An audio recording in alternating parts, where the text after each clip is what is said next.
بسم الله الرحمن الرحيم.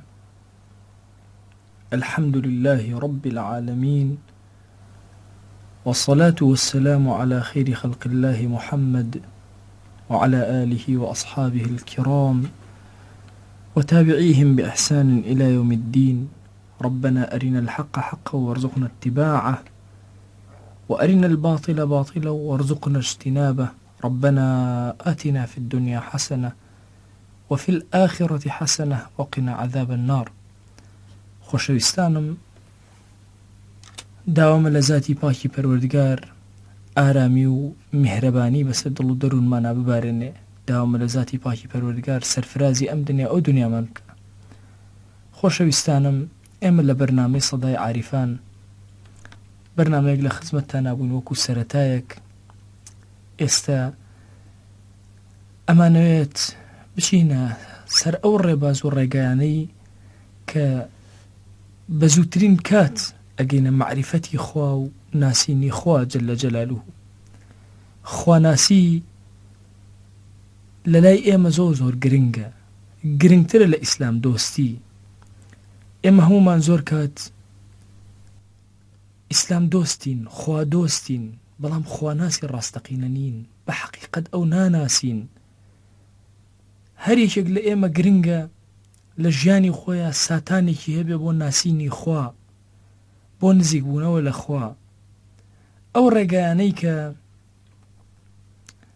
زانایان باسی ئەکەن بۆ گەیشتن بە ڕەب العالەمین بە نزیکترین ڕێگا، ئەوەیە کە ئینسانی موسڵمان فکری بخاتە کار و سیرکە و دیقەتدا و تەدەبورکە لە 3 ئاەت لە ئاەتەکانی خوا لەسەر زەویە.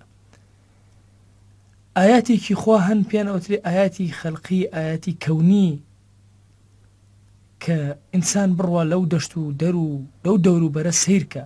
ئەفەرمێ ئین فی خەلق السەماوات والأرض واختلاف الليل والنهار لآيات لأولي الألباب. دروستکردنی ئاسمانەکان و زەوی، گۆڕانکاریەکانی شەو ڕۆژ و هاتن بە دوای یەکی شەو ڕۆژ، ئەمانە کۆمەڵی ئاياتی خوان، بەڵگەی خوان، علامەتی خوان بۆ ئەو کەسانی کەوا خاوەنی دڵ و لوبن. کێن ئەمانەی کە ئەتوانن تێفکرین بکەن لە ئاسمانەکان و زەوی، لە بابی ئولفەت دەرئەچن دێنە سەر حەقیقات.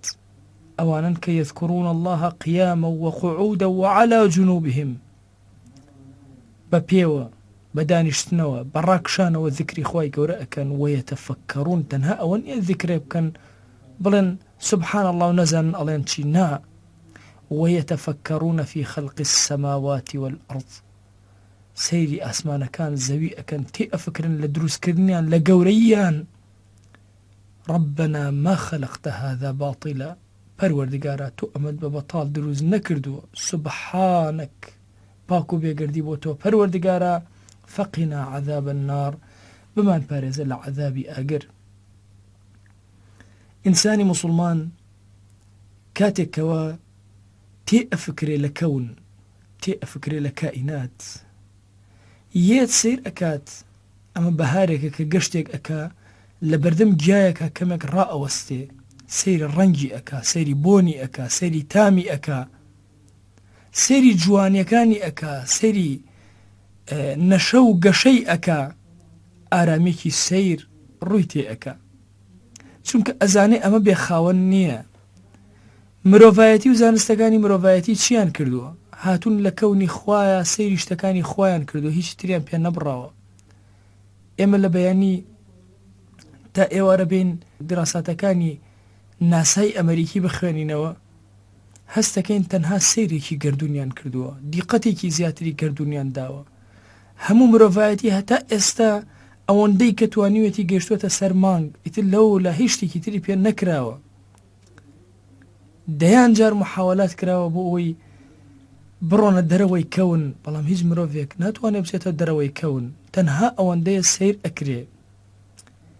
ئەستێرەی وەها هەیە تیشکەکەی ناردۆ بۆ ئێمە و خۆی تەواو بۆ هێشتا تیشکی نەگەیشتوێتە ئێمە. ئەوەندە ئاسمانەکان پان و بەرین و گەورەن. ئاسمانی دووهەم لە یەکەم گەورەتر، سێهەم لە دووهەم گەورەتر، وەهاکەدا هەتا وەکو ئەگاتە ئاسمانی حەوتەم ئەوە نییە بەرەو بچووکی بڕوا و هەڕەمێک بێ نەخێر بەرەو گەورەی ئەڕوا بەرەو پانتایی ئەڕوا کە ئەنەما سێ گۆشەیەکە و یەکێک لە گۆشەکان لە زەویایە و دوو گۆشەکەی تر لەسەرەوە ئەوە کەیفیەتەیە هەموو شتێک لەم کەون و گەردوونە کاتێک کە تێڕە ئەمێنی تێی ئەفکری وشەی ئەڵڵای تێ ئەخوێنیتەوە وشەی ئەڵڵا لە هەموو شوێنەکە ئەخوێنیتەوە سوبحان الله نورسی قسەیەکی زۆر جوانی هەیە ئەفەرمێ ئەگەر بێت و تۆ گڵۆپێک دانیت بە هەزاران ئاوێنە لە زەویە دانەی لە هەموو ئاوێنەیەکەوە تۆ وێنای گڵۆپەکە ئەگەیت و وێنای ئەبینی ئەفەرمێ ئەگەر خۆر بێی بە مەلایین ئاوێنە تەوزیع ئەکەی لەسەر زەویە لە هەموو ئاوێنەیەکەوە تۆ خۆر ئەبینی ئەفەرمێ هیچ شتێک نییە لەسەر زەویە کە تۆ خۆی تیان نەبینی هیچ شتێک نییە لە کەونا کە تۆ خۆی لێوە نەبینی وشەی ئەڵڵای تیان نەخوێنیتەوە ئەوەرە سەیری سێوێک کە بزانە کەلیمەی ئەڵڵای تیان ناخوێنیتەوە کەلیمەی ئەڵڵای تیا ئەدرەوشێتەوە وەرە سەیری هەنارێککە وەرە سەیری هەنجیرێککە هەموو مرۆڤایەتی کۆ بێتەوە هەنجیرێکی پێ دروست ناکرێ هەنارێکی پێ دروست ناکرێ لەوە ئەچێ لە هەنجیرەکانە هەزاران نەوع و هەزاران تام هەست پێ بکەی نا دەی لە هەنارەکانە بە هەمان شێواز لە سێوەکانە بە هەمان شێواز ڕەنگیان جیاواز تامیان جیاواز هەمووشان پێ وترێ سێ و گروپەکان کە سیرەکەی لەسەر کەونە لە ئاژەڵەکان سەر سوڕ ئەمێنێ وەرە تەنها سەیری عنکەبوت کە سەیری جاڵجاڵۆکە کە هەندێک لەزانە ئەفەرمون بەس جاڵجاڵۆکە 32,000 جۆری هەیە نەوعەتیان ئەوەندە زۆرە بۆیە کاتێک کە ئینسان سەیری ئەم گەردوونە ئەکات ڕەب العالەمین لێوە ئەناسێ چونکە ئەزانێ کەلیمەی ئەڵڵا لە هەموو شتێکە ئەدرەوشێتەوە هەستکردن بە کەلیمەی ئەڵڵا دەرککردن بە کەلیمەی ئەڵڵا زۆر زۆر گەورەیە کە لە کەونە تۆ ئەی خوێنیتەوە ئێمەی موسڵمان ئەبێت چاومان کراوە بێ نابێ ئەم مەدەنیەتە بێکەڵکەی ئەمڕۆکە بانگەشی بۆ ئەکرێت چاوەکانمان کوێرکە ئەبێ زۆر وریایانە ئێمە هەڵس و کەوتکەین تەعاملکەین بزانین کە ئەوەی ئەمڕۆ ئەگوزەرێ لە ساحەی ئەمڕۆیە ئەبێت بە چاوێکی کراوە سیرکەین ئێمەی موسڵمان نابێ کوێرانەی علام هەر شتێکی و دوای کەوین بە ئێمە بڵێ ئەبێ ئازادی بەرپاکەن ئەبێ زۆر زۆر چاکە کار بن ئەبێ مرۆڤک دۆز بن بەم شێوازە لایەکتری شەوە ببینی خۆی مرۆڤ دۆز نەبێ خۆی ئەو پەڕی خیانەت ئەکبەر خیانەت لە دووەلی ترکە پێشێلی دوێ لە ناو خۆیە وڵات ئاوادان کە لە دەرەوەی خۆی هەمووی بە سیاسەتی مەساڵح لەگەڵیانە بجۆڵێتەوە بۆیە موسڵمان نابێت چاوەکانی داخراوە بێ ئەبێت چاوی کراوە بێ ئەوەرە سیر کە بزانە هەموو ئینسانیت ئەتوانێت مەڕێک دروستکە هەموو ئینسانیت ئەتوانێت جوچکەیەک دروستکە مێرولەیەک دروستکە مێرولەیەک کە ژیانێکی سەیر نظامێکی سەیر تۆکمەیەکی سەیر مەلیکێکی گەورە یعنی ئێمە موسڵمان کە ئەچینە دەرەوە تایبەت لە بەهارانە زۆر گرنگە چاوکراوە بین واللهی یەکێک لەو شتانەی کە معریفەتی ڕەب العالەمین لە ناخا زۆر گەورە ئەکا دیقەتدان و وردبوونەوەیە ئومێدمە ئینشاءالله چاوەکانمان کراوە بێت لە ئاستی ئاەتەکانی کەونی ڕەب العالەمینە دوو هەمیندانە ئاەتەکانی قورئان زۆر گرنگە ئێمە ئیماندار لە ئاەتەکانی قورئان وردبینەوە ئەفەلا يتدبرون القورئان ئەم على قلوب أقفالها ئەرێ باشە دڵەکان قفڵیان لێدراوە لە قورئان تێناگەن وا تەدەبوری قورئان ناکەن والله جاری وا هەیە دڵەکان قفڵیان لێ ئەدرێت جاری وا هەیە دڵەکان ڕائەگیرێن زۆر ضرورە ئێمە ئیماندار کاتێکەوە لە خزمەت قورئانە ئەوەستین کە ئاەتێکی تری چۆن قورئان ئاەتی هەیە کەلامی خوا ئاەتی هەیە وتمان خەلق و کەون ئاەتی هەیە هەمان ئاەت کە لە قورئانە ئەی خوێنیتەوە بالضبط ئەبین لەسەر زەوی ئەو ئاەتانە ئەبینی یعنی لە قورئانە کاتێک کە ئەخوێنیتەوە چەند ئاەتێکی کەم باسی ئەحکام ئەکات ئاەتەکانی تر باسی ئەحکام ناکا بۆ ئێمە باسی تێفکرین ئەکا ئەمان جوڵێنێ فكري إنسانية أجولن عقل إنسانية أجولن بوي أفرمي أفلا يتدبرون القرآن إنسان مسلمان لقرآن خوا جل جلاله زور جوان أناسي ئەبینێت کۆمەڵێ ناوی جوان کۆمەڵە صفاتی بەرز کە هەمویان لایق بە حەق تەعالان جەلە جەلالوهو چێژیان لێ وەرەگرێ هەستیان پێ ئەکا. بۆیە خۆشەویستانم زۆر گرنگە ئێمە ئللا ئەبێ کاتێکمان هەبێ ئێمە لە خزمەت قورئانە دانیشتە بین. واللهی ئەو کەسەی نەتوانێت لە خزمەت قورئانە دابنیشێ بترسێ لەوەی کە ئەو معریفەتی خوای گەورەی زۆر کەمە. لە نوێژەکەتا کاتێک کە قورئان ئەخوێنی جوان ورد بەرەوە لە ئاەتەکان تەدەبورکە لە ئاەتەکان نەبادا قفڵ لەسەر دڵت بدرێ ئیتر تێنەگەی عەقڵت نەکا. چونکە بەڕاستی چۆن ئەبینی ئاەتەکانی کەون کەس ناتوانێت هەڕەخنیان لێ بگرێ. هەتا ئێستا بینیوتانە کەسێک بێت بڵێ وەڵا ئەم گیایە نەئەبوو ئەوەنە بچووک بووە وەکو داری گوێز بەرز بووە. ئەگەر کەسێک ئەو شتانە بڵێ ئێمە هەمان پێ ئەڵێن جاهیلە شێتە ئەحمەقە. دە واللهی ئەو کەسێک کە ڕەخنە لە ئاەتی قورئان ئەگرێ ڕێک وەکو وایە ڕەخنە لە ئاەتی کەونی خوای گەورە بگرێ.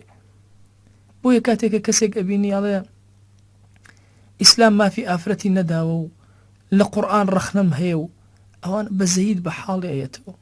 چونکە کە ئەنەما چۆن مەجنون و شێتێک ڕەخنە لە ئاەتی کەونی خوا بگرێ بە هەمان شێواست و ئاوایەتە پێش چاوت. تخواتە ئێستا کەسێکتان بینیەوە بڵێ با مار بەسەر زەویان نەڕوا خوشک بێ و با قاچی هەبێ ئەمە هەڵەیە کاتێک کە ئەڕوا کاکە ئەمە ئاەتی خوان لە کەونا واللهی ئەمە ئاەتانی خوا چۆنە لە کەونا ئاەتەکانی قورئانیش ئەبەو شێوازەیە هەڵە و کەم و کوڕی و عیب و نەقسێک نادۆزیتەوە. ئابزانە کەس هەیە لە ئاەتی کەونی خوایە هەڵەیە بدۆزێتەوە.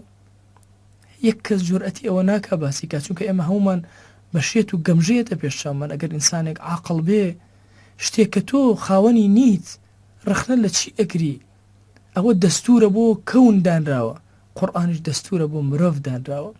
هەرچۆن ئینسان ناتوانێت لە دەستوری کەونی مرۆڤ ڕەخنە بگرێ ناتوانێت بڵێ با گوێی لێرا نەبێت با چاوی لە پێشەوە نەبێت با دەستەکانی بەو شێوازە نەبێ بە هەمان شێواز کەس ناتوانێت ڕەخنە لە ئاەتی قورئان بگرێ.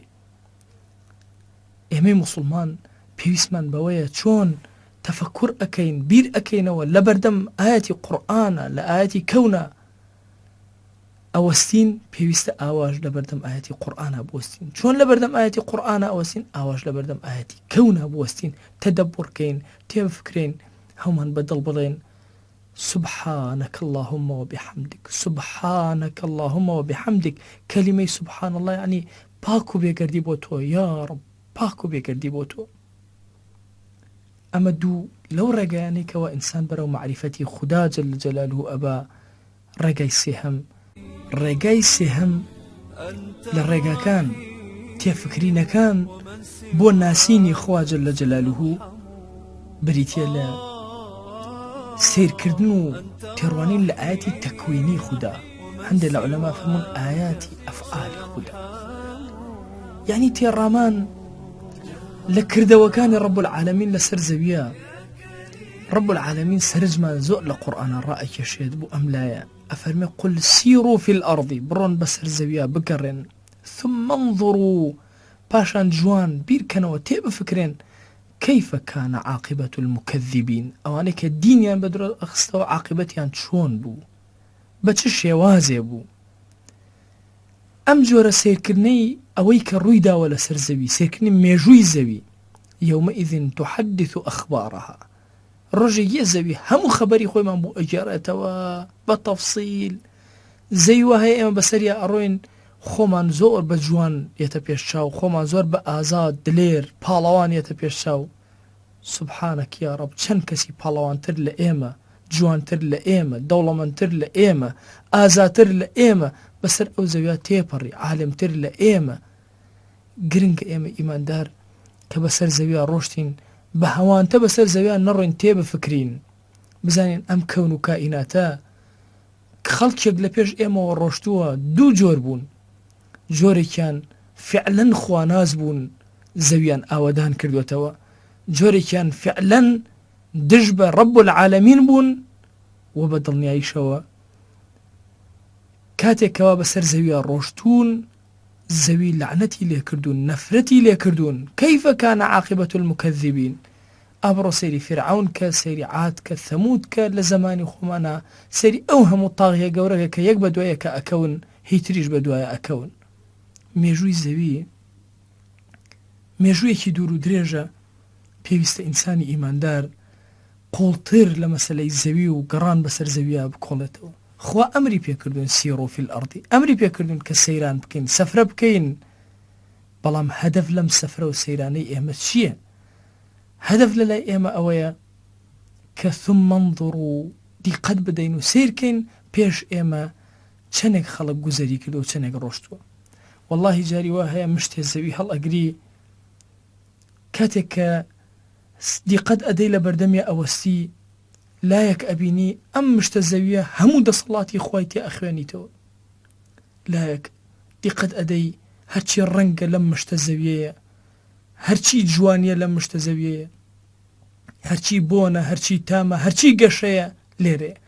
لایەکی تر سەیرەکەی لەوە ئەچێ ئەم مشتە زەویە کە تۆ هەڵدەگرتووە دەیان مرۆڤ لەناو ئەم مشتە زەوی تۆیا بێت کە پێش تۆ بوونەتەوە خاک.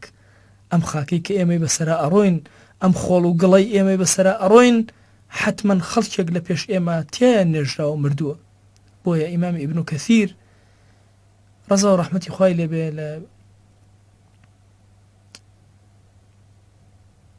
لە پەرتووکی نایابی البدایە والنهایە ئەفەرمێ جاری وهەیە لە ڕۆژی قیامەتە کە نەفخی سوور لێ ئەدرێ 100 کەس لە گۆڕێکەوە یەتە دەرەوە. وا تەسەوور نەکەی بەس تۆی لە گۆڕێکە، خۆ ئەزانێ ئەم زەویە چەند کەسی تیان نێژراوە. کە ماڵێک ئەکەیتەوە لەم شوێنەیە، وا تەسەوور مەکە ئەمە بە حەیاتی ئیتر مرۆڤی تیانە نێژرا بێ. واللهی ئەم کەونە زۆر شوێن هەیە تیایە مرۆڤی تیان نێژراوە، بووەتەوە خاک و نەماوە و ئێسک و پرووسک و ئاسەواری نەماوە. ئێمە هەمومان هەموو هێزمان لە خاکەوە وەرەگرین، هەموو هێزیشمان ئەچێتەوە ناو خاک. بۆیە گرنگە ئینسانی ئیماندار هەمیشە لە موجاهدەیەکی زۆر بەقووەتا بێ. کاتێک کە سەیری ئەوانە ئەکات کۆتاییان پێ هاتووە، ئەلێرەوە دەسەڵاتی خۆی بۆ دەرکەوێت. ئەلباقی هو الباقی، ئیتر ما عەدە ئەو نامێنێتەوە. خۆشەویستانم، ئێمە ئیماندار پێویستمان بەوەیە کە ئەم سێ ڕێگایی کە عەرزم کردن بکەینە دەستپێکێکی زۆر بەهێز بۆ ناسینە ڕەب العالەمین. لاوە بە ڕێزەکان، پیرە بە ڕێزەکان، خوشکان، برایان، ئێمە ناکرێ سەفرەیە بکەین لە دووشت نەکۆڵینەوە. یەک نەکۆڵینەوە کە ئەمە چ دەسەڵاتێکی خوایە ئەم وڵاتی ئاوە ئاوەدان کردووە، چۆن ئەم زەویەی ئاوە ئاوەدان کردەوە، ئاوە جوانی کرد. ناشکرێ نەکۆڵینەوە لەوەی کە چەند کەس لە پێش ئێمە گوزەریان کرد و ڕۆشتن. ئەمە بە ڕۆژە کاتێک کە سەفرە ئەکەی ئەبێ بەم شێوازە بکەی، کە ئەچیتە دوکانەکەت ئەبێ لەمە تێ بگەی، کە هەنگە ئەبێ دەرگای ئولفەت بگۆڕین، بکەینە دەرگای هوشیاری، چاوکراوەیی. لەگەڵ ئەمانەشە خۆشەویستانم، ئێمەی موسڵمان ئەبێ لەو دەرگا خەتەرەی کە هەمومانی چاوبەس کردووە و ناتوانین جوانیەکان ببینین، ئەبێت لەم دەرگایە قوتار ببین، ئەبێ بڕۆین چاو بکەینەوە. واللهی بە ڕۆژە چۆن ئاوە ئەگەڕێن، ئەبێ بە شەویشە ئللا سێرێکی ئاياتی خوامان کردوێت لە قورئانەکەیە ئەفەلا یەتەدەبەڕون القورئان. ئەبەم سێ ڕێگایە خوا زۆر دەرو لە ئێمە ئەکاتەوە. فێری علمێکمان ئەکا، علمەکە علمی ناسینی خوایە. زۆر کات ئێمە هەمومان پێکەوە لە خزمەت ئاياتی قل هل يستوي الذين يعلمون والذين لا يعلمون باسمان کردو، باسی علمی ظاهرمان کردووە. ئایا ئەو کەسانی کە علمیان هەیە لە نەحو، لە سەرف، لە فقه، وەکو ئەو کەسانن کە هیچ علمیان نییە، ئەو کەسانە علمیان هەیە لە فەلەک، وەکو ئەو کەسانن کە علمیان نییە. ئەم علمە باسی معریفەتی خوا ئەکا، وەکو غەزالی ئەفەرمێ. کاتێک ئەفەرمێ ئەمن هو قانتون، ئاەتەکە ئەگەر هەمووی بخوێنیتەوە ئەفەرمێ قل أفرمي أمن هو قانت آناء الليل ساجدا وقائما يحذر الآخرة ويرجو رحمة ربه. أي أو كسيك قانتا وعابدا لنا وخني الشوى ساجدا لبردم خوايا سجد أباد سري نويئك لبردم رب العالمين قائما ببيو واستوى لحضور رب العالمين يحذر الآخرة زور أترسي وحذر أكا لآخرتي خوي بلام لقل أوشا وهي يرجو رحمة ربه زۆر ئومێدی بە ڕەحمی رب العالمینی هەیە. لە دوای ئەمە خۆی گەورە فەرمێ قل هل يستوي الذين يعلمون والذين لا يعلمون. ئەو کەسانی کە عارفن بەخوا و شەوانیان ئاوا زیندوو ئەکەنەوە وەک ئەو کەسانن کەوا عارف نین بەخوا و شەوەکانیان زیندوو نین. زۆر کات ئینسان و ئەزانێ ئەگەر خۆی گەورە علمێکی پێدا لە فەرمایشتی پێغەمبەری خوا صلی الله علیه وسلم، لە تەفسیری قورئان، لە با بڵێن فقه، لە هەر شتێک لەو بابەتانە وا تەسەور ئەکا ئیتر ئەم هیچ شتێکی نەهێشتۆتەوە. نا عەزیزم، والله ئەمە هەمووی علمە بە ئەمری خوا، علم نییە بەخوا. ئامیر کە رب العالمینە پێویست ئەکا ئێمە زۆر جوانتر بیناسین، پێویست ئەکا ئێمە قوڵتر تێبگەین. کێن ئەوانەی کە وەکو یەک نین؟ ڕاستە ئەو کەسەی کە کەمێ علمی زیاترە فەزلیشی زیاترە و ڕێزیشی لەناو خەڵکە گەورەتر و زیاترە، بەڵام نا کامە لای خۆی گەورە وەکو یەک حیساب بە هیچ شێوازێ بۆ ناکرێت باسی ئەکا ئەوانەی کە معریفەتی خۆیان هەیە، ئەوانەی کەوا معریفەتی خۆیان نییە، وەکو یەک نین. هل يستوي الذين يعلمون والذين لا يعلمون إنما يتذكر أولو الألباب. ئەو کەسانە کە خاوەنی لبن، خاوەنی عەقڵن، ئەوانە تێئەگەن و تێئەفکرن و بیر ئەکەنەوە. بۆیە ئێمە مسلمان ئەبێ هەمیشە لەسەر مەسەلەی معریفەتی خوا قوڵتر جوانتر تێبگەین. تو ئەو خوایە بە هەر هەمومان بین شتێک تاقی بکەینەوە، با شەوێکی درەنگان بین هەستینەوە لە حەڵاتێک هەمووان خەوتون. ئێستا کاتی ئینکیسار و ملکەچکردن لە بەردەم رب العالمینە، کاتی پەشیمانی و فەقیری دەربڕینە لە بەردەم ئەوە. ئەگەر هەر یەکێک لە ئێمە لەو کاتە هەڵسێتەوە و بەبێ ئەوەی کەس هەستی پێ بکە لە بەردەم خوای خۆیە بوەستێ، بڵێ پەروەردگارە من عەبدە زەعیفەکەی تۆ، من عەبدە زەلیلەکەی تۆ، من ئەو کەسەم کە ناتوانم لە کونهیزاتی تۆ تێبگەم، بەڵام ئێستا هاتووم هانام هێناوە بۆ ئەوی لە تۆ تێبگەم، هانام هێناوە بۆ ئەوی تۆ بناسم، هانام هێناوە بۆ ئەوەی گوناهانێکم هەیە و تۆ لێم ببووری، هانام هێناوە بۆ ئەوەی گرفتانێکم هەیە و تۆ بۆم چارەسەرکەی. تو ئەو خوایە چۆن لە حەڵاتێکە و چەند شیرینیە کە ئینسانی موسڵمان دەستی ئەکەوێ. بە خۆت نەڵێ تاالبی عیلم ئەگەر بێت و شەوت زیندوو نەبێ، بە خۆت نەڵێ عالم ئەگەر شەوت زیندوو نەبێ، بە خۆت نەڵێ بانخواز و داعی ئەگەر شەوت زیندوو نەبێ، بە خۆت نەڵێ دیندارێک و خواناسێکی ڕاستەقینە ئەگەر شەوت زیندوو نەبێ، بە خۆت نەڵێ کە من کەسێکم و نزیکم لە رب العالمینەوە و معریفەتی ئەوم هەیە ئەگەر شەوت زیندوو نەبێ. گرنگە خۆشەویستانم هەمومان شەوەکانمان زیندوو کەینەوە. فرمێسکی شەوەکانمان دەڵاتێکی زۆر گەورەیە بۆ ئیمانی ئێمە. ئەگەر نەتوانی شەوێک هەستی لەبەر خاتری رب العالمین خەریکی عەبدایەتی و تاعەت و دینداری و خواناسی بی، ئەی چۆن ئەتوانی لە بەردەم رب العالمینە زۆر بەسەری بەرزەوە ڕۆژێک لە ڕۆژان بڵێ پەروەردگارە من لەبەر خاتی تۆ ئامادە بووم کە عارەقە و فرمێسک و خوێنم لە پێناوی دینەکەی تۆیە بڕێژم. واللهی ئێمە مسلمان پێویستمان بە ئینکیسارە، پێویستمان بە ئیفتقارە لە بەردەم رب العالمینە، پێویستمان بەوانەیە کە قانید بین ئانا الليل ساجدا وقائما يحذر الآخرة ويرجو رحمة ربه. والله ئەو کاتە ئێمەین کە خۆی گەورە فەزیلەتمان ئەداتێ بەسەر کەسانێکە کە خوا ئەو لوتفەی لەگەڵا نەکردوین. بۆیە ئێمە مسلمان هەموو ژیانمان ئەبێ بڕازینەوە بە معریفەتی رب العالمین، تا لەعەلە رب العالمینیش لە یەکێک لە کات و ساتەکانە معریفەتی خۆی ئەخاتە دڵمان و ناسینی خۆی ئەخاتە دڵمان، دڵەکانمان ئارام ئەبێ بە نووری ناسینی ئەو. خوایە بۆ خاتی گەورەی خۆت بمانگێڕە لەو کەسانی کە لە ئاەتی کەونی تۆ ئەڕوانن، بمانگێڕە لەو کەسانەی کە تەدەبور ئەکەن لە ئاەتی قورئانی تۆ، بمانگێڕە لەو کەسانەی کە تەدەبور ئەکەن و سیر ئەکەن لە ئاەتی تەکوینی تۆ. پەروەردگارە هەڵەو کەم و کوڕیمان زۆرە، عیبمان زۆرە لە بەردەم ئەوامیرەکانی تۆیە، زۆر کات کەم تەرخەمیمان کردووە، گوناهمان زۆر کردووە، بێڕێزی و بێئەدەبیمان زۆر بەرامبەر بە تۆ کردووە. بەڵام پەروەردگارە ئێمە هەمومان دڵنیاین کە تۆ زۆر بەڕەحمی زۆر بەسۆزی ئێمە هاتوین بۆ ئەوی معریفەتی تۆ لە ناخمانە زیاد بێ، دەی خوای گیان معریفە لە ناخەکانمانە زیاد کە یا ڕەبی پەروەردگارە ئەو بەڕێزانەی کەمان و ئەبن لەگەڵ ئەم بەرنامانەی ئێمە خەیر و بەرەکەت و ئەجریان بۆ بنووسە بەرەکەت بەسەر ئەم کەناڵا ببارێنە دەرگاکانی خێر بەسەرمان ناواڵاکە ئارامی بخەرە دڵمان ماڵمان نیشتیمان و وڵاتمان آمین آمین والحمد لله رب العالمين.